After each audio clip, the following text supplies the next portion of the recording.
right, so we're going to react to The Critical Drinker, The Odyssey. I got a bad feeling about this one. Well, I've always liked The Critical Drinker, and I react to his videos frequently. I'm about to react to his and Nerdrotics videos on the Odyssey drama. So let's check out what Drinker has to say. If there's one genre I'd love to see make a serious comeback, it's the historical epic. Swords and sandals, gods and monsters, battles and adventures, legendary warriors and terrifying villains. I mean, Hollywood's flirted with the idea from time to time over the past couple of decades, some more successful than others. Don't worry though, 300, you'll always have a special place in my heart. This is Sparta! Yes. But it seems like this year, things might finally be changing. Christopher Nolan has turned his gigantic quantum space brain away from discovering the secrets of the universe and assembled one of the biggest all-star casts in modern Hollywood for The Odyssey, a retelling of Homer's epic saga about the Greek king Odysseus and his decade-long journey to get home to his family after fighting in the Trojan Wars for another 10 years before that. Meanwhile, his wife has to keep the home fires burning and contend with the unwanted advances of men who want the crown. It's actually kind of hilarious when you look at all this on a map, because a journey from Troy to Ithaca is only like 500 miles by sea, and it should have taken him a couple of weeks, but man, the gods just had it in for that fucking guy. Honey, I'm home! Look who the fates dragged in. Anyway, stories don't get much more epic than the Odyssey. It truly is one of the great adventures in human history, blending together mythology, religion, monsters, and the unbreakable determination of the human spirit. And bringing it to life on screen is a challenge that will strain the very limits of modern filmmaking. But now that I've seen the trailer and I've considered the artistic vision behind this movie, I have to say my reaction was meh. I don't know what it is, man. There's just something about this movie that doesn't quite stir anything in me, which is pretty surprising because in theory at least it's got all the ingredients for success. That's exactly how I fucking felt watching this thing. Like, seeing the trailer, I was like, I get the appeal. I see what they're going for. But can they do it? Can they pull it off? Is 2 hours, enough for a movie like this, I was sort of questioning that. Sorry, I got a hair in my mouth. But like, I don't know if this movie can do what it wants to do in the amount of time that it needs to do it. In the format of a movie, that's going to be really difficult. The kind of source material that's practically tailor-made for epic Hollywood filmmaking. The kind of all-star cast that only comes together once in a generation. And a director with a mostly good track record as a filmmaker. So why the fuck does... Don't forget about Dark Knight Rises. Dark Knight Rises is still out there. I like the movie, but I see the problems. Does it feel so bland? Well, to try and answer this, let's take a closer look at those key elements again, shall we? First of all, there's the source material. Nothing wrong there, right? Wrong. Well, the problem is that the Odyssey was originally written in ancient Greek, obviously, meaning that it has to be translated into English for it to be legible. And what kind of story you ultimately get very much depends on which translated version you read. In this case, Christopher Nolan has publicly stated that he's a big fan of the 2017 adaptation of the Odyssey, which was translated from Greek by British writer Emily Wilson. Why exactly does that matter? Well, because Emily Wilson just so happens to be a hardcore progressive feminist who... I could smell it.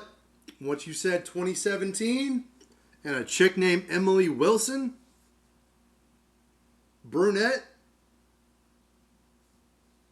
Nah, that's a massive red flag.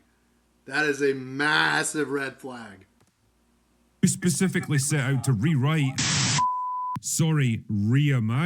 Homer's text through a female-coded, gender-critical, postmodernist lens. Because of course she did. Basically stretching the very limits of the original text to bend it around modern sensibilities. It's the same kind of creeping, cloying, well, I think what he really meant to say here was bullshit that gave us 2026's Animal Farm, a story that went from a parable about the Russian Revolution to a ridiculous, shallow, capitalism bad piece of Hollywood slop.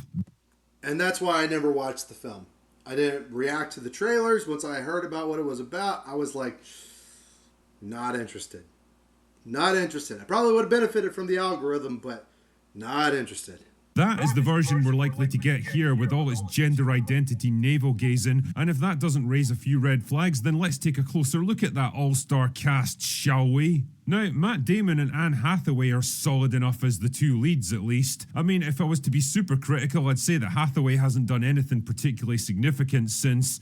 well, the last time she was in a Christopher Nolan movie, and she was arguably the worst thing about Interstellar, but that's a conversation for another day. I can't say I'm ever particularly excited by an Anne Hathaway project, but holy shit, is she making a comeback this year. In 2026 alone, she's in 5 separate movie projects, one of which is playing in the cinemas right now. But speaking of overexposed actors that we could all use a break from, Zendaya is in this movie as Athena, the goddess of wisdom.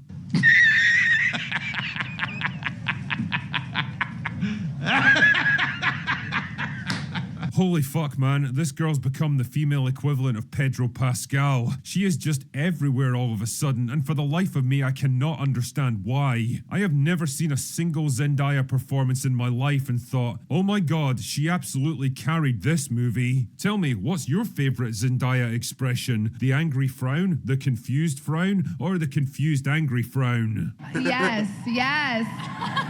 Elliot Page is also in this movie. As what exactly? I don't fucking know. A drummer boy, maybe? Page is like 5 feet tall and weighs 90 pounds soaking wet, so I don't really see how they're gonna fit in amongst all those big Greek soldiers and terrifying monsters. Lupita Nyong'o is widely rumoured to be playing the Greek princess Helen of Troy, which if it turns out to be true would make about as much sense as Papa Asuido playing Severus Snape, but hey, what can I say? It's Hollywood, baby.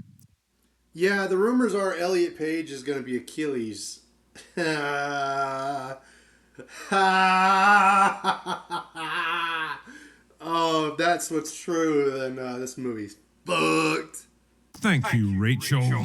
But the thing that stood out for me about the entire cast in this trailer was just how bland and mundane they all look and sound. Every time I saw one of them, all I thought was, oh yeah, there's Robert Pattinson, there's Charlize Theron, there's Tom Holland. Where are the larger-than-life mythical figures of legend that should be leaping from the pages of Homer's epic to amaze us all? It all feels weirdly subdued and underwhelming, and a big part of that decision is to have them speak with American accents using modern terminology. Yeah. My dad is coming home. Oh, your dad's coming back, is he? Did he take some bitchin' selfies? Hope he didn't get godmogged along the way. There's a reason movies like this traditionally use theatrical English and formalized language for their dialogue. It gives them a sense of grandeur, seriousness, and dramatic weight that naturally lend itself to the epic story they're trying to tell. Having your actors talk like they just walked in off the street in downtown LA just feels weirdly lazy and immersion breaking. And before anyone chimes in with little pearls of wisdom like, Drinker, you know as well as I do they would have spoken Greek in a story like this, so why does it even matter what accents they use? Well, hypothetical straw man, we all know the language they would have spoken, but we also know that having your entire cast learn a whole new language just so the audience can sit through 3 hours of subtitles is neither practical nor logical. That doesn't mean that you have to go in completely the other direction and give us shit like this. And this all brings me back to the man at the centre of all of this, Christopher Nolan, the director and writer. Now, I know the man has a fan base so rabidly loyal that they make Snyder Bros look like fucking normies, and Yeah, no, for real. Absolutely for real. I am not one of those people.